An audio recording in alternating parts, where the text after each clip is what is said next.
Hi viewers, good afternoon. Welcome to Smart Investor. చాలా strong gains ప్రస్తుతం మన మార్కెట్స్లో చూస్తున్నాము. ఏషియన్ మార్కెట్స్ నుంచి అండ్ మిగిలిన అంతర్జాతీయ మార్కెట్ నుంచి అందుతున్న ప్రోత్సాహక సంకేత నేపథ్యంలో చాలా స్ట్రాంగ్ గెయిన్స్ మనకు మార్కెట్స్లో కనిపిస్తున్నాయి. ఆల్మోస్ట్ ఇవాళ ఓపెన్ 7812 దగ్గర 7809 లో లెవెల్స్. బట్ అక్కడి నుంచి ఏ మాత్రం వెనక్కి తిరిగి చూసుకోకుండా ఒకటే వన్ సైడ్ ర్యాలీ మనం చూస్తున్న మార్కెట్స్లో ఆల్మోస్ట్ 2 నెలల తర్వాత ఇంట్రాడేలో ఈ స్థాయిలో గెయిన్స్ రావడం ఇదే మొదలని చెప్పుకోవచ్చు. 2 months తర్వాత ప్రస్తుతం ఇవాళ హై 7894 ఇవాళ హైయెస్ట్ అని చెప్పుకోవాలి. ఇంట్రాడే హై ప్రస్తుతం 7888 దగ్గర మార్కెట్స్ ట్రేడ్ అవుతున్నాయి. నిఫ్టీ 139 140 పాయింట్స్ ప్లస్తో అండ్ సెన్సెక్స్ కూడా 420 పాయింట్ల గెయిన్తో 25,726 దగ్గర ట్రేడ్ అవుతుంది. చాలా స్ట్రాంగ్ గెయిన్స్ ప్రస్తుతం మనం చూసుకుంటున్నాము. ఆల్మోస్ట్ చైనా మినహా హ్యాంగ్సెంగ్ నికాయ్ చాలా స్ట్రాంగ్గా కనిపిస్తున్నాయి. 0.5% నుంచి 1% గెయిన్స్తో ఈ మార్కెట్స్ అన్ని కూడా ట్రేడ్ అవుతున్నాయని చెప్పుకోవచ్చు. ఇప్పటివరకు మార్కెట్స్ను సపోర్ట్ చేసి మార్కెట్స్ ఈ స్థాయిలో ట్రేడ్ అయ్యేందుకు ఐసిఐసిఐ, హెచ్డిఎఫ్సి, ఇన్ఫోసిస్ లాంటి కౌంటర్స్లో కనిపించిన కొనుగోళ్ల మద్దతే ఈ మార్కెట్స్లో ఈ స్ట్రాంగ్ ర్యాలీ రావడానికి కారణంగా చెప్పుకోవచ్చు. అండ్ కాల్ ఆప్షన్స్లో కూడా షార్ట్ కవరింగ్ ఒకటి నడుస్తుంది. ఫైనల్గా 79 అబోవ్ క్లోజ్ అయినా ఆశ్చర్యపోవాల్సిన పని లేదు, ఎందుకంటే అంత స్ట్రాంగ్గా మార్కెట్స్ కనిపిస్తున్నాయి. 7920 ఆర్ 7930 అబోవ్ క్లోజ్ అయ్యే ఛాన్సెస్ ఉన్నాయని చెప్పి కూడా స్ట్రీట్ ఎక్స్పెక్ట్ చేస్తుంది. బికాజ్ ఇప్పటివరకు ఉన్న మొమెంటమ్ను బట్టి చూసుకున్నట్టయితే ఇక మిగిలిన ఫ్యాక్టర్స్ చూసుకున్నట్టయితే అంటే ఆల్మోస్ట్ ఒక 400+ పాయింట్స్ ఈరోజు పెరిగేందుకు 3 to 4 ఫ్యాక్టర్స్ను మార్కెట్స్ భావిస్తున్నాయి. మోర్గాన్ స్టాన్లీ రిపోర్ట్ ఇచ్చింది. ఓవర్ వెయిట్ ఈక్వల్ వెయిట్గా ఉన్న భారతదేశ దీన్ని ఓవర్ వెయిట్ చేస్తూ రిపోర్ట్ ఇచ్చారు. అంటే స్ట్రాంగ్ ఫండమెంటల్స్ కనిపిస్తున్నాయి, వాల్యుయేషన్స్ కూడా చాలా అట్రాక్టివ్గా కనిపిస్తున్నాయి మిగిలిన ఎమర్జింగ్ మార్కెట్స్తో పోల్చుకున్నట్టయితే. అండ్ మ్యాక్రో లెవెల్స్ కూడా కనిపిస్తున్నాయి, స్ట్రాంగ్ మ్యాక్రోస్ ఉన్నాయి. అండ్ Q3 ఆర్ Q4 ఈ మధ్య అర్నింగ్స్ చూసుకున్నా కూడా కార్పొరేట్ అర్నింగ్స్ కూడా మెరుగ్గా ఉన్నాయి. వీటన్నిటి నేపథ్యంలో రిజర్వ్ బ్యాంక్ ఆఫ్ ఇండియా మరోసారి వడ్డీ రేటు తగ్గించేందుకు కూడా ఆస్కారం ఉంది. కాబట్టి ఓవర్ వెయిట్ చేస్తూ మోర్గాన్ స్టాన్లీ రిపోర్ట్ ఇచ్చింది. And US home sales data ఒకటి వచ్చింది ఇంటర్నేషనల్ మార్కెట్ సంబంధించి. దీన్ని బట్టి చూసుకున్నట్టయితే జూన్లో ఫెడ్ వడ్డీ రేటు తగ్గించేందుకు ఆస్కారం ఉందని చెప్పి స్ట్రీట్ ఎక్స్పెక్ట్ చేస్తుంది. అండ్ మాన్సూన్ ఫోర్కాస్ట్ కూడా మెరుగ్గా ఉండొచ్చు. స్కైమెట్ తన అంచనాల్ని మరొకసారి సవరించింది. 105 ఎల్పిఏ నుంచి లాంగ్ పీరియడ్ యావరేజ్ నుంచి 109%కు పెంచుతూ నిన్న వాళ్ళ ఒక డేటా విడుదల చేశారు. అండ్ టెక్నికల్గా కూడా ఒక బ్రేక్అవుట్ వచ్చినట్టు స్ట్రీట్ ఎక్స్పెక్ట్ చేయడం వల్ల వీటన్నిటి నేపథ్యంలో ఇవాళ చాలా స్ట్రాంగ్ గెయిన్స్ కనిపిస్తున్నాయి. కొన్ని స్పెసిఫిక్ కౌంటర్స్ మనం చూసుకున్నట్టయితే ఎలాంటి ఇవాళ రిజల్ట్స్ను వెల్లడించబోతుంది. రెవెన్యూ మెరుగ్గా ఉన్నప్పటికీ మోస్ట్లీ నెట్ ప్రాఫిట్ మాత్రం ఒక 2% వరకు తగ్గచ్చు అని చెప్పి భావిస్తుంది. బట్ స్టిల్ 2% గెయిన్స్తో ఎలాంటి ట్రేడ్ అవుతుంది. ఆల్మోస్ట్ మిగిలిన కౌంటర్స్ చూసుకున్నట్టయితే హెవీ వెయిట్స్లో టెక్ మహీంద్రా ఇవాళ ఒక 10% వరకు పెరిగింది. ఎవరు ఎక్స్పెక్ట్ చేయలేదు. Q4 మెరుగైన ఫలితాలను వెల్లడించింది. Q1Qలో పోల్చుకున్నట్టయితే నెట్ ప్రాఫిట్ దాదాపు 18% వరకు పెరిగింది.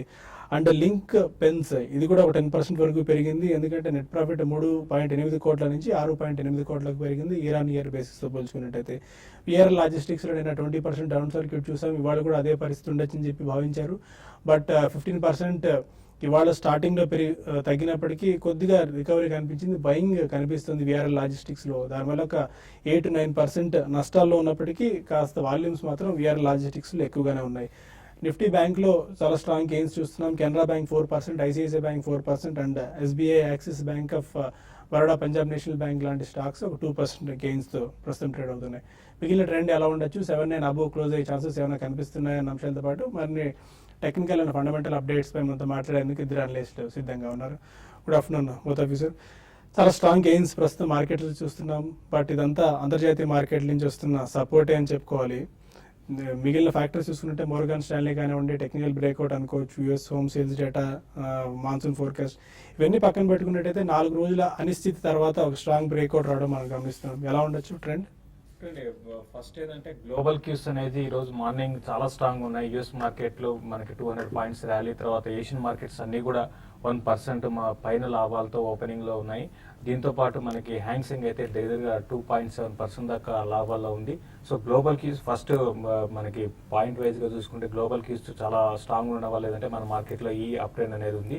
ప్లస్ F&O క్లోజింగ్కి అంటే ముందు రోజు రేపు F&O క్లోజింగ్ ఉంది కాబట్టి ఈ రోజు ఏంటంటే ఈ విధమైన ఒక సడన్గా ఎవరు కూడా ఊహించుండరు ఈ విధమైన అప్ ట్రెండ్ మార్కెట్లో ఓపెనింగ్ ఎట్లా ఉంటుందని. దానివల్ల ఏంటంటే హెవీ షార్ట్స్ అనేది లాస్ట్ ఒక ఫ్యూ డేస్గా మనం చూస్తున్నాం. ఎప్పుడైతే 7-8 నిఫ్టీ బ్రేక్ అయిందో ఎక్కువగా షార్ట్స్ అనేది బిల్డ్ అయినాయి. దానివల్ల కూడా ఏంటంటే మనం చూస్తున్నాం ఈరోజు ఇంట్రాడేలో ఏమాత్రం డిప్ కూడా మామూలుగా ఏంటంటే యూజువల్గా ఇట్లా పెరుగుతున్నప్పుడు ఒక నిఫ్టీ ఒక 20 పాయింట్స్ 30 పాయింట్స్ ఇంటర్డేలో పెరిగి మళ్ళీ ఒక 7-8 పాయింట్ కరెక్షన్ వచ్చి మళ్ళీ పెరిగి ఈ విధంగా ఉంటుంది. బట్ ఈరోజు ఆ విధంగా లేకుండా వన్ సైడెడ్గా అప్ ట్రెండ్ ఉంది. మరీ ముఖ్యంగా బ్యాంక్ నిఫ్టీ కానీ చూస్తే దాదాపు అన్ని బ్యాంక్ స్టాక్స్ కూడా 2% పైన లాభాల్లో ఉన్నాయి. దానివల్ల ఏంటంటే మరి మార్కెట్స్ ఈ విధమైన అప్ ట్రెండ్ ఉంది. ఇండెక్స్ పరంగా చూడాలంటే ఒక్కటి తప్ప ఒక్క స్టాక్ సిప్లా తప్ప మిగతా అన్నీ కూడా పాజిటివ్లో ఉన్నాయి. కాబట్టి ఈ ర్యాలీ అనేది కొనసాగే అవకాశం ఉంది. ఇంకా షార్ట్స్ అనేది సిస్టంలో ఉన్నాయి. ఆ షార్ట్ కవరింగ్ అనేది ఇంకా రావచ్చు. ఈవెన్ క్లోజింగ్ వరకు కూడా మనకి బాగా షార్ట్ కవరింగ్ రావచ్చు. ఇక్కడ బేస్ ట్రాప్ అయినట్టు మనం క్లియర్గా చూస్తున్నాము. ఎవరైతే షార్ట్స్ వెళ్ళి చేస్తున్నారో వాళ్ళు ఓపెనింగే ఇటువంటి ప్యానిక్ సిచ్యువేషన్ అనేది కూడా అనుకోవచ్చు. బట్ ఏదైనా కూడా లాంగ్ పొజిషన్స్ ఉన్న వాళ్ళని హోల్డ్ చేయమంటాను. ఇప్పుడు ఇమీడియట్గా అయితే ఏంటంటే 7920 దగ్గర నిఫ్టీకి రెసిస్టెన్స్ ఉంటుంది. అది కానీ క్రాస్ అయితే ఫర్దర్ అప్ ట్రెండ్ ఉంటుంది. అది కానీ క్రాస్ లేని పరిస్థితుల్లో మాత్రం మార్కెట్స్ ఒక చిన్న కన్సాలిడేషన్లో ఉండే అవకాశం ఉంది. రానున్న రోజుల్లో మాత్రం యాజ్ యూజువల్గా ఇంతకుముందు వచ్చిన హైస్ ఏదైతే ఉన్నాయో 7950 అండ్ 7960 అది మనకి లాంగ్ టర్మ్ రెసిస్టెన్స్ జోన్గా చెప్పొచ్చు. బ్యాంక్ నిఫ్టీ విషయానికి వస్తే 16,800 దగ్గర స్టాప్ లాస్ పెట్టుకొని లాంగ్స్ను హోల్డ్ చేయమంటాను. 16,800 కానీ కట్ అయిందంటే కొంచెం ఒక స్మాల్ డిప్ రావడానికి అవకాశం ఉందండి. ఓకే, ఇంకా టెక్నికల్ సెన్స్ చూస్తున్నాయి రాజేంద్ర గారు. 7950 అంటే ఆల్మోస్ట్ ఈ లెవెల్స్కి వచ్చిన ప్రతిసారి 7950 టెస్ట్ చేసిన ప్రతిసారి 77 లెవెల్స్కి మళ్ళీ దిగి వస్తుంది. 200 పాయింట్స్ కరెక్షన్ మనం చూస్తున్నాము. ఈసారి కూడా అలాంటి ట్రెండ్ ఏమన్నా పునరావృతమయ్యే అవకాశం కనిపిస్తుందా? ప్రాబ్లీ లాస్ట్ 4 weeks లో చూస్తే కనుక మనం ఇలాంటి 1 day or maybe 2 day rallies మనం ఆల్మోస్ట్ ఒక 6 to 7 days రావటం చూసాం. సో దీన్ని బట్టి ప్రాబ్లీ మనకు అర్థమయ్యేది ఏంటంటే ఎప్పుడైతే రెసిస్టెన్స్ జోన్కి వస్తుందో దాన్ని సప్లై జోన్గా మనం పరిగణించాలి. మేబీ 7,900 అండ్ 7940 ఏదైతే 4 week హై ఉందో అది మనం సప్లై జోన్గా మనం చూస్తాం. సో డెఫినెట్లీ అక్కడ ప్రాఫిట్ అనేది బుక్ చేయాలి. లాంగ్స్ ఫ్రెష్గా తీసుకోవాలి అనుకుంటే కనుక మార్కెట్ షుడ్ క్లోజ్ అబౌవ్ 7991 ఏదైతే స్వింగ్ హై ఉందో మనం అది 27th April రోజు రావటం చూసాం. దాని అబౌవ్ క్లోజ్ అవుతానే డెఫినెట్లీ ఫ్రెష్ లాంగ్స్ తీయాలి, లాంగ్ పొజిషన్స్ క్రియేట్ చేసుకోవాలి. అంతవరకు సెల్ ఆన్ ర్యాలీస్ గానే మనం చెప్పుకోవచ్చు మార్కెట్స్లో. ఓన్లీ థింగ్ ఏంటంటే మనకి రేంజ్ ఏదైతే 7750 7950 ఉందో నిన్నటి క్లోజింగ్ బేసిస్లో చూస్తే కనుక 77-79గా వెళ్ళినట్టు కనిపిస్తుంది. సో డెఫినెట్గా ఇక్కడ లాంగ్ పొజిషన్స్ ఉన్న వాళ్ళు కొద్దిగా ప్రాఫిట్ టేకింగ్ చేసుకోవాలి. లేదు if they want to continue వాళ్ళు నిన్నటి లో ఏదైతే ఉందో నిన్నటి లో స్టాప్ లాస్ పెట్టుకుని హోల్డ్ చేయాలి. That is around 7715. లేని పక్షంలో స్వింగ్ ట్రేడర్స్ ఎవరైతే ఉంటారో 7813 ఏదైతే 20-day మూవింగ్ యావరేజ్ ఉందో అదొక షార్ట్ టర్మ్ సపోర్ట్. దాని కింద క్లోజ్ అవుతేనే స్టాప్ లాస్ పెట్టుకుని ఐ థింక్ లాంగ్స్ కంటిన్యూ చేయొచ్చు. అదర్వైజ్ ఇది కొద్దిగా ప్రాఫిట్ బుక్ చేసుకునే time. And even bank Nifty చూస్తే కనుక మనకి 4 weeks హై ఉందో 16,962. సో ఆల్మోస్ట్ మనం 100 పాయింట్స్ అవే ఉన్నాం. సో దీనిలో కూడా అదే స్ట్రాటజీ మనం ఉపయోగించుకోవాలి. అదేవిధంగా ఎగ్జిస్టింగ్ లాంగ్స్కి ఎవరైనా హోల్డ్ చేయాలి అనుకుంటే కనుక 16,608 ఏదైతే 20-day మూవింగ్ యావరేజ్ ఉందో అక్కడ స్టాప్ లాస్ పెట్టుకుని హోల్డ్ చేయొచ్చు. బట్ అదర్వైజ్ మనకి లాస్ట్ 4 to 5 times ఏదైతే ఎక్స్పీరియన్స్ ఉందో సెల్ ఆన్ ర్యాలీస్ కానీ మనం పరిగణించి మేబీ ప్రాఫిట్ టేకింగ్ అనేది చేసుకోవాలి. ఫైన్. ఇంకా కొంతమంది కాలర్స్ లైన్లో ఉన్నారు. విజయవాడ నుంచి గుప్తా. హలో, అడగండి గుప్తా గారు. సార్ శేష గారు మాట్లాడండి. అడగండి. ఐఎఫ్బి ఆగ్రో రిజల్ట్ ఎలా ఉన్నాయి కొనుక్కోవచ్చా? ఒకటి ఏమన్నారు? ఐఎఫ్బి అండి. IFB okay agro. Okay okay hello, fine అండి. ఐఎఫ్బి ఆగ్రో విషయానికి వస్తే అంటే రీసెంట్ గా ఈ స్టాక్ అయితే చూస్తే మనకి స్టడీగానే ఉందండి. కొంచెం చిన్న అంటే మరీ షార్ట్ టర్మ్ ట్రెండ్ వ్యూతో చూస్తే మాత్రం కొంచెం డౌన్ ట్రెండ్ అంటే చిన్న స్మాల్ డౌన్ ట్రెండ్ ఉందండి. బట్ ఓవరాల్ ట్రెండ్ పరంగా చెప్పాలంటే ఐఎఫ్బి అగ్రో ఇండస్ట్రీస్ ఫైనాన్షియల్స్ అంటే మీరు ఫండమెంటల్స్ మరి ముఖ్యంగా రిజల్ట్ గురించి అడిగారు. ఓకే అని చెప్పొచ్చు అండి. అంటే పెద్ద గొప్ప రిజల్ట్ అని కూడా చెప్పలేము. But okay kind of result అని చెప్పొచ్చు. ప్రస్తుతం పరిస్థితుల్లో మీరు ఈ స్టాక్ని హోల్డ్ చేసుకోండి. లాస్ట్ ఇయర్కి మంచి ఒక 30% దాకా రెవెన్యూస్లో మనకి రావడం చూసాము. అదేవిధంగా ప్రాఫిట్స్లో కానీ చూసుకుంటే దగ్గర 25% దాకా ప్రాఫిట్లో ఉన్నారు. బట్ స్టడీ రిజల్ట్ ఉంది. ఒక్క సెప్టెంబర్ క్వార్టర్ నుంచి మాత్రం కొంచెం డౌన్ అయినాయి. బట్ ఓవరాల్ ట్రెండ్ పరంగా చెప్పాలంటే స్టాక్ స్టడీగానే ఉంటుంది. మీరు కరెక్షన్స్లో మీరు ఐఎఫ్బి ఆగ్రోని మీరు లాంగ్ టర్మ్ కోసం పిక్ చేసుకోవచ్చు. ఓకే, బెంగళూరు నుంచి భారతి మరో కాలర్. హలో, అడగండి భారతి గారు. ఈ లెవెల్లో సిప్లా లాంగ్ టర్మ్ కోసం బై చేయొచ్చా? లాంగ్ టర్మ్ కొంచెం కరెక్షన్ కోసం వెయిట్ చేయొచ్చా? లాంగ్ టర్మ్ అంటే మీ దృష్టిలో ఎంతకాలం అండి? 2 years అండి. ఓకే, 7% క్రాక్ అవడం చూస్తున్నాం. నిఫ్టీ ఇంత స్ట్రాంగ్గా ఉన్నా కూడా సిప్లా ఒకటే లాగాడిగా ఉంది పర్ఫార్మెన్స్లో. Yeah, basically I think counter trend players అందరూ దిస్ వాట్ దే డూ అండి. ప్రాబ్లీ స్టాక్ మనం చూస్తే కనుక 2015 మార్చ్లో ఆల్మోస్ట్ 752 హై వెళ్ళటం చూసాం. సో ఈరోజు 457 దగ్గర అవైలబుల్ ఉంది. దీనిది టెక్నికల్ పరంగా చూస్తే కనుక 445 అండ్ 378 దగ్గర చాలా స్ట్రాంగ్ సపోర్ట్ ఉంది మంత్లీ చార్ట్స్లో చూస్తే కనుక. సో 2 years వ్యూ ఉంటే డెఫినెట్లీ ఎస్ అనే చెప్తాను. కాకపోతే 2 or 3 ప్రైస్ పాయింట్స్ పెట్టుకోవాలి. ఆల్మోస్ట్ ఫస్ట్ సపోర్ట్ పాయింట్ దగ్గర ఉన్నాం మనం. Maybe 2 or 3 price points about 10 to 15% correction మీరు అక్యుములేట్ చేయండి. ఇన్ కేస్ మీకు 1.5-2 years వ్యూ ఉందంటే కనుక దీన్ని minimum around 200-day moving average చూసుకుంటే కనుక 600 దాకా వచ్చే ఛాన్స్ ఎక్కువ ఉంది. ఓకే, ఇక మరిన్ని కాల్స్ అండ్ ఈమెయిల్స్ తీసుకునే ముందు ఏఆర్బి బేరింగ్స్ స్మార్ట్ ఇన్వెస్టర్లో ఒక చిన్న బ్రేక్ తీసుకుందాం.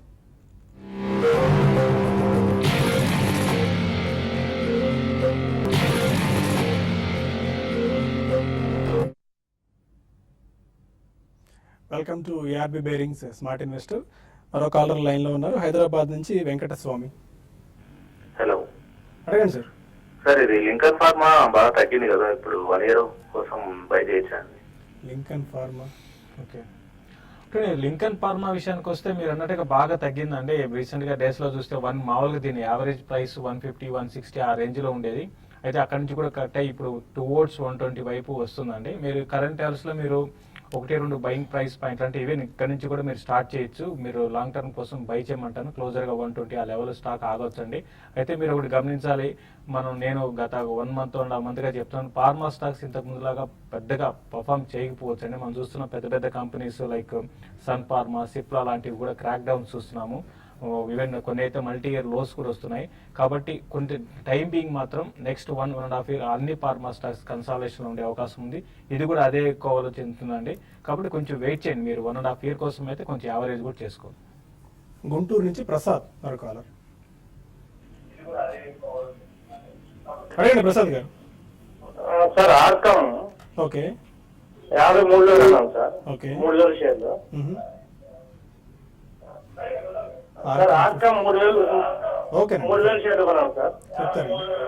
I think RCom is totally down trend ఉన్న స్టాక్ అండి. ఇది ఏమాత్రం కొద్ది పుల్ బ్యాక్ వచ్చి maybe 51-52 20-day moving average exit అయిపోవాలి. బేసికలీ స్టాక్ ఏంటంటే 2012లో లైఫ్ టైం లో మనం రావటం చూసాం 46.5. ఆల్మోస్ట్ మనం నిన్న దాన్ని బ్రేక్ అవటం చూసాం. సో ఇలాంటి స్టాక్స్ ఏమవుతాయంటే లైఫ్ టైం హై ఎప్పుడైనా బ్రేక్ అయినా కూడా ఇక్కడ నుంచి కూడా ఫర్దర్ డౌన్ సైడ్ వెళ్ళే అవకాశం ఎక్కువ ఉంటుంది. సో రిస్క్ టు రివార్డ్ అనేది చాలా ఫేవరబుల్ గా లేదు యాక్చువల్లీ బుల్స్ కి. సో డెఫినెట్లీ ఎగ్జిట్ అవ్వండి. వీలుంటే కనుక మీరు ఈ స్టేజ్ లోనే 50% అమ్మండి. బ్యాలెన్స్ 50% 45 కింద స్టాప్ లాస్ పెట్టి హోల్డ్ చేయండి. ఏమాత్రం పుల్ బ్యాక్ వచ్చి 52-53 వస్తే కనుక మీరు ఎగ్జిట్ అయిపోండి స్టాక్. మచిలీపట్నం నుంచి రామ్ మరో కాలర్. అడగండి రామ్. కేసీపీ షుగర్ అండి లాంగ్ టర్మ్ కి 3 years వ్యూ కి కొనుక్కోవచ్చా? ఏంటంటే కేసీపీ షుగర్స్ 3 years వ్యూకి ఇప్పుడు తీసుకోవచ్చా? షుగర్ సెక్టర్ అట్లా మనకి అంటే ఇప్పుడు టైం అంటే షుగర్ సెక్టర్ అంతా కూడా ఏంటంటే చాలా ఒక డౌన్ ట్రెండ్ అనమాట. మల్టీ ఇయర్ లోస్ నుంచి చాలా స్టాక్స్ అన్ని కూడా ఇప్పుడు మల్టీ ఇయర్ హైస్ రావడం చూసాము. ఒక 6 ఏళ్ళు డౌన్ ట్రెండ్ నుంచి ఇప్పుడే వచ్చిందండి. ఈ అప్ ట్రెండ్ అనేది కొనసాగే అవకాశం ఉంది. అయితే నా ఉద్దేశం ప్రకారం మీరు కేసీపీ షుగర్ కన్నా వేరే అదర్ స్టాక్స్ సెలెక్ట్ చేసుకోవడం మంచిదండి. దీంట్లో క్వాలిటీ స్టాక్స్ సెలెక్ట్ చేసుకోమంటాను. దీని అయితే పర్సనల్ గా నేనైతే రికమెండ్ చేయను. దీనికన్నా ఏడి ప్యారీని మీరు లాంగ్ టర్మ్ కోసం మీరు బై చేసుకోవచ్చు అండి. హైదరాబాద్ నుంచి రవి మరో కాలర్. వాటి బోనస్ డేట్ ఎప్పుడు? ఒకసారి రిపీట్ చేయండి. రికార్డ్ డేట్ ఏ స్టాక్ అండి? ఐటీసీ. ఓకే, ఐటీసీ మొన్నే రిజల్ట్స్ అనౌన్స్ చేశారంటే వాళ్ళు. ఈ లోపు మనకు ఒక 1 week 10 days లోపు క్లారిటీ వస్తుంది. ఆ నెక్స్ట్ క్వార్టర్ రిజల్ట్స్ లోపు దానికి సంబంధించిన డేట్ అనౌన్స్ చేస్తారు. లేకుంటే నెక్స్ట్ ఏజీఎం అప్పుడు దీనికి సంబంధించిన క్లారిటీ వస్తుంది. మీరు బులెటిన్ వాచ్ చేస్తూనే ఉండండి. దీనికి సంబంధించిన అప్డేట్స్ ఎప్పటికప్పుడు మీకు అందించే ప్రయత్నం చేస్తాం. ఒక కాలర్ ఉన్నారా? ఇప్పుడే బజాజ్ ఆటో రిజల్ట్స్ వస్తున్నాయి. ఆల్మోస్ట్ స్ట్రీట్ అంచనాలకు తగ్గట్టుగానే వస్తున్న పరిస్థితి మనం చూస్తున్నాం బజాజ్ ఆటోలో. అందుకే ఆల్మోస్ట్ ఒక 5% గెయిన్స్ బజాజ్ ఆటోలో కనిపిస్తుంది. అండ్ నిఫ్టీ కూడా 7,900 మార్క్ను క్రాస్ చేసింది. మే 17 తారీఖున తర్వాత 79 లెవెల్ మరొకసారి నిఫ్టీ క్రాస్ చేయడం దీన్ని బట్టి చాలా స్ట్రాంగ్ గెయిన్స్ మార్కెట్లో వస్తున్నాయి. 7-9 అబౌవ్ క్లోజ్ అయ్యే సంకేతాలు కూడా ఉన్నాయని అర్థం చేసుకోవచ్చు. మరొక కాలర్ రామకృష్ణ ఉన్నారు. హలో హలో అదే రామకృష్ణ గారు నమస్కారం నమస్కారం అండి. సార్, ఇది నేను జుబ్లియన్ లైఫ్ సైన్స్ కొనాలనుకుంటున్నాను ఇవాళ. ఓకే, సో ఇప్పుడు కొనేది రైట్ టైం అండి ఇప్పుడు కొనడం? Jubilant life Jubilant life sciences అయితే మీరు కొనొచ్చు అండి. మీరు ఈ స్టాక్ గా చూసుకుంటే ఇది కంప్లీట్ గా ఒక డౌన్ ట్రెండ్ నుంచి మళ్ళీ ఒక అప్ ట్రెండ్ కి వచ్చిందని చెప్పొచ్చు. ప్లస్ ఇంకోటి రిజల్ట్ కూడా చాలా స్ట్రాంగ్ రిజల్ట్ అనేది ఈ మధ్య కాలంలో వీళ్ళు అనౌన్స్ చేస్తున్నారు. దాని దృష్టిలో పెట్టుకుంటే మీరు లాంగ్ టర్మ్ కోసం జూబ్లెంట్ లైఫ్ సైన్సెస్ మీరు కొనొచ్చండి. కరీంనగర్ నుంచి చంద్రశేఖర్ మరొక కాలర్. అడగండి చంద్రశేఖర్ గారు. హలో సార్, నమస్తే సార్. నమస్కారం. ఇది ఐనాక్స్ విండ్ 243లో 1000 హోల్డ్ చేస్తున్నా సార్. ఒకసారి రిపీట్ చేయండి స్టాక్. ఐనాక్స్ విండ్ ఐనాక్స్ విండ్ ఓకే 243లో హోల్డ్ చేస్తున్నా సార్. 1000 ఉన్నాయి. అది స్ట్రాంగ్ రిజల్ట్ ఇచ్చినప్పుడు ఏం పెరగట్లేదు. హోల్డ్ చేయమంటారా ఎగ్జిట్ కమ్మంటారా సార్? అది ఐనాక్స్ విండ్ 243లో తీసుకున్నారు. యా, ఐనాక్స్ విండ్ చూస్తే కనుక లాస్ట్ ఆల్మోస్ట్ 1.5 year లో 494 నుంచి ఆల్మోస్ట్ 2 months కింద 215 దగ్గర ఒక బాటమ్ ఫార్మ్ అవటం చూసామండి. సో రిజల్ట్స్ బాగా వచ్చినా పెరగలేదు అంటే probably I think more than expected ఉంటుంది రిజల్ట్స్. ప్రాబ్లీ అందుకోసం అది పెరగలేదు. ఎక్స్పెక్టేషన్స్ కొద్దిగా ఎక్కువ ఉంటే ఇన్వెస్టర్స్ కి జనరలీ సెల్ ఆఫ్ కే వస్తారు ఇలాంటి టైంలో. సో 238, 240 అన్నారు కాబట్టి ఆల్మోస్ట్ అదే ప్రైస్ లో ఉంది. బట్ ఏమాత్రం ఇది పుల్ బ్యాక్ వచ్చినా మీరు ఎగ్జిట్ అయితే వేరే స్టాక్స్ ఎంటర్ అవడం బెటర్. 251, 253 దగ్గర గట్టి రెసిస్టెన్స్ ఉండే అవకాశం ఉంది. అలానే ఉన్న పొజిషన్స్ కి 3 month లో ఏదైతే ఉందో 215 స్టాప్ లాస్ పెట్టి మీ పొజిషన్ హోల్డ్ చేయండి. ఓకే, కొన్ని మెయిల్స్ వచ్చాయి, వాటికి సమాధానం తెలుసుకునే ప్రయత్నం చేద్దాం. శ్రీనివాసరావు అడుగుతున్నారు, జిఎంఆర్ ఇన్ఫ్రా 4000 షేర్స్ 22 రూపీస్లో అండ్ స్నోమెన్ లాజిస్టిక్స్ 110 రూపీస్లో 1000 షేర్స్ తీసుకున్నారు. షార్ట్ టర్మ్ వ్యూ ఎలా ఉండొచ్చు? స్నోమెన్ లాజిస్టిక్ మాత్రం షార్ట్ టర్మ్ వ్యూ కొంచెం అప్ ట్రెండ్ ఇప్పుడే రావడానికి అవకాశం కనపడుతుందండి. బట్ జిఎంఆర్ మాత్రం కంటిన్యూగా చూస్తున్నాము, ఇది ఏ మాత్రం ఒక అప్ ట్రెండ్ అనేది లేదండి. కంప్లీట్ గా డౌన్ ట్రెండ్ లోనే ఉంది. ఈవెన్ 12 రూపీస్ కూడా సస్టైన్ కాలేకపోతుంది. బట్ ఇమీడియట్ గా అయితే మాత్రం రెండు పెద్దగా పెరిగే స్టాక్స్ అయితే కాదు. మీరు యావరేజ్ చేసుకోవాలనుకుంటే స్నోమెన్ యావరేజ్ చేసుకోండి. జిఎంఆర్ మాత్రం మీరు ప్రస్తుతం అయితే హోల్డ్ చేయమని చెప్తాను. భాను శర్మ అడుగుతున్నారు వైజాగ్ నుంచి, ఆధునిక్ మెటాలిక్స్ 12 రూపాయల్లో 2500 షేర్స్ తీసుకున్నారు అండ్ ఐఎల్ఎఫ్ఎస్ ఇన్వెస్ట్మెంట్ 18 రూపీస్ 50 పైసలో తీసుకున్నారు. యావరేజ్ చేసుకోవచ్చా ఈ ప్రైస్ లో? డెఫినెట్లీ నో అండి. 7 రూపీస్ 60 పైసా ఆధునిక్ ఉంది. సో ప్రాబ్లీ దీని ఎప్పుడైతే 22 రూపీస్ కట్ అయిందో టెక్నికలీ 2008 లో, సో ఇందాక చెప్పినట్టు ఆల్ టైమ్ లో కట్ అయినప్పుడు ఇంకా బాగా పడే ఛాన్స్ ఉంటుంది. సో ఇది పెన్నీ స్టాక్ కూడా అయిపోయే అవకాశం ఎక్కువ ఉంది. ఇది 570 ఈ మంత్ లో చూసాం, కరెంట్లీ అరౌండ్ 760 ఉంది. ఏమాత్రం పుల్ బ్యాక్ వచ్చి ప్రాబ్లీ కొంచెం అరౌండ్ 11 ఆఫ్ వస్తే కనుక మీరున్న పొజిషన్ కూడా ఎగ్జిట్ అయిపోయింది. రాజశేఖర్ అడుగుతున్నారు, Lupin KEI industries Subros 1 year time frame తీసుకోవచ్చా? సుబ్రోస్ గురించి ఒక 3 to 4 days నుంచి చాలా స్ట్రాంగ్ గా వినిపిస్తున్న చాలా మంది కాలర్స్ కూడా దీని గురించి అడుగుతున్నారు. Any specific news or technicals ఏదైనా ఉన్నాయా దీనిలో? యా, ప్రాబ్లీ సుబ్రోస్ చూస్తే కనుక మనకి మల్టీ ఇయర్ హై దగ్గరలోకి వచ్చింది స్టాక్. 118 మనం 2015 లో రావటం చేసాం. అంతకుముందు 2008 లో అరౌండ్ 95-100 రావటం చేసాం. సో ఆల్మోస్ట్ ఆ పాయింట్ మనకి అటైన్ అయింది ఈ మంత్ లోనే. సో డెఫినెట్లీ ఒక కన్సాలిడేషన్ తర్వాత బ్రేక్అవుట్ రావటం కూడా చూసాం. సో 2 to 3 ప్రైస్ పాయింట్స్ లో డెఫినెట్లీ అక్యూమిలేట్ చేయొచ్చు. కరెంట్లీ అరౌండ్ 97 ఉంది. మార్కెట్ పడితే కనుక 75 కూడా రావచ్చు ఈ stock. Maybe 1 year 1.5 year view ఉంటే కనుక 140 దాకా వెళ్ళే అవకాశం ఎక్కువ ఉంది. లుపిన్ కూడా చూస్తే కనుక ప్రాబ్లీ 3 month లో ఏదైతే ఉందో 1280 అది రివిజిట్ చేసే ఛాన్స్ ఎక్కువ ఉంది. As long as it stays below 1764 200 moving average ఉన్నంతకాలం ప్రీవియస్ లో కిందకు వచ్చే ఛాన్స్ ఉంది. మేబీ 1.5 year వ్యూ ఉంటే కనుక 2 ప్రైస్ పాయింట్స్ లో మీరు అక్యూమిలేట్ చేయొచ్చు. మార్కెట్ రికవర్ అయితే కనుక 1650 to 1700 వెళ్ళే ఛాన్స్ ఎక్కువ ఉంది. సుబ్బు అడుగుతున్నారు, 2 అగ్రి రిలేటెడ్ స్టాక్స్ అయినా రెఫర్ చేయండి అని అడిగారు. బట్ అదే సేమ్ టైం ఐటీసీ జిఎన్ఎఫ్సి 6 నెలల గురించి తీసుకోవచ్చా? చూడండి, జిఎన్ఎఫ్సి తీసుకోవచ్చు, ఈవెన్ ఐటీసీ కూడా తీసుకోవచ్చు అండి. మీరు అగ్రి రిలేటెడ్ స్టాక్స్ గురించి అడిగారు. పిఐ ఇండస్ట్రీస్ ఒకటి మీరు ఇన్వెస్ట్మెంట్ కోసం డెఫినెట్ గా ఈ స్టాక్ ని మీరు బై చేసుకోవచ్చు లాంగ్ టర్మ్ కోసం. ఈవెన్ ప్రస్తుతం ఉన్న కరెంట్ లెవెల్స్ లో కూడా మీరు స్లోగా బయింగ్ స్టార్ట్ చేయొచ్చండి. సిద్ధార్థ్ అడుగుతున్నారు, లక్ష్మీ విలాస్ బ్యాంక్ 500 షేర్లు 80 రూపాయల్లో తీసుకున్నారు. లాంగ్ టర్మ్ ఇన్వెస్టర్ ని hold are cell? Definitely it's not a good idea అండి. ప్రాబ్లీ స్టాక్ లాస్ట్ 2 years నుంచి కూడా ఎటు మూవ్ అవుతున్న స్టాక్ ఇది. మేబీ కంటిన్యూస్లీ అదే రేంజ్ లో ఉంది. సో పర్ఫార్మింగ్ స్టాక్స్ లోకి ఎంటర్ అవుతే రిటర్న్ ఆన్ క్యాపిటల్ వచ్చే ఛాన్స్ ఎక్కువ ఉంటుంది. మేబీ మార్కెట్ కొద్దిగా కరెక్షన్ వచ్చినప్పుడు ఇండస్ ఇండ్ బ్యాంక్ కానీ లేదంటే కోటక్ బ్యాంక్ కానీ షిఫ్ట్ అవుతే మీ క్యాపిటల్కి ఐ థింక్ అప్రిషియేషన్ ఎక్కువ వచ్చే ఛాన్స్ ఉంది. జంపని మారుతి ప్రసాద్ అడుగుతున్నారు 8000 కాల్ రేటింగ్ మే సిరీస్ చేయొచ్చా ఇప్పుడు? కాల్ రైటింగ్ చేస్తాను. Hmm. ఇప్పుడు కాల్ రైటింగ్ అంటే ఒకటి మీరు గమనించాల్సిందంటే మార్కెట్ ఇక్కడ నుంచి 100% మనకి రివర్స్ అవుతుందని కూడా చెప్పలేము. ఎందుకంటే ఈ ట్రెండ్ అనేది చాలా ఈ రోజు వచ్చిన ట్రెండ్ అయితే చాలా strong bounce back reversal trend అండి. కాబట్టి వెయిట్ చేయండి. మీరు కాల్ రైట్ చేసి ఒక ఫ్యూ డేస్కి మాత్రమే అయితే మీరు చేయమని చెప్తాను. ఎందుకంటే నెక్స్ట్ ఫ్యూ డేస్లో మార్కెట్ కన్సాలిడేట్ అయినా కూడా కొంచెం ప్రీమియమ్స్ తగ్గుతాయి. దాని దృష్టిలో పెట్టుకొని మీరు చేయమని నేను చెప్తాను. పైన మార్కెట్స్ డే హైస్ దగ్గర ట్రేడ్ అవుతున్నాయి. 7906 దగ్గర నిఫ్టీ చాలా స్ట్రాంగ్ గా ట్రేడ్ అవుతుంది. Any closing trading remarks? We running out of time crisp గా. Yeah probably I think existing longs ని మీరు స్టాప్ లాస్ పెట్టుకుని హోల్డ్ చేయాలండి. 7886 కింద స్టాప్ లాస్ పెట్టుకుని మీరు హోల్డ్ చేయాలి. ప్రాబ్లీ రేపు ఎక్స్పైరీ రోజు 7940 7960 వస్తే కనుక ప్రాఫిట్ బుకింగ్ చేయొచ్చు ఒకసారి. Fine, thank you very much sir. ఇది వాళ్ళ స్మార్ట్ ఇన్వెస్టర్. రేపటి బిజినెస్ బ్రేక్ఫాస్ట్ మళ్ళీ కలుద్దాం. Stay with us.